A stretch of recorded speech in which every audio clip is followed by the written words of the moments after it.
गोकुळात नंदा घरी कृष्ण वाढतो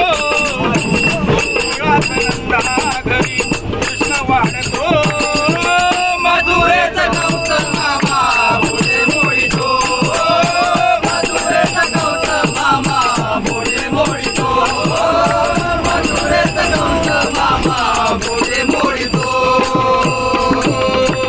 देवकीच्या पोटी आला यशोदेने पाळला राधिकेच्या प्रेमासाठी रास क्रीडा खेळला राधिकेच्या प्रेमासाठी रास क्रीडा खेळला राधिकेच्या प्रेमासाठी रास क्रीडा खेळला देवकीच्या पोटी आला यशोदेने पाळला राधिकेच्या प्रेमासाठी रास क्रीडा खेळला राधिकेच्या प्रेमासाठी रास क्रीडा खेळला राधिकेच्या प्रेमासाठी रास क्रीडा खेळला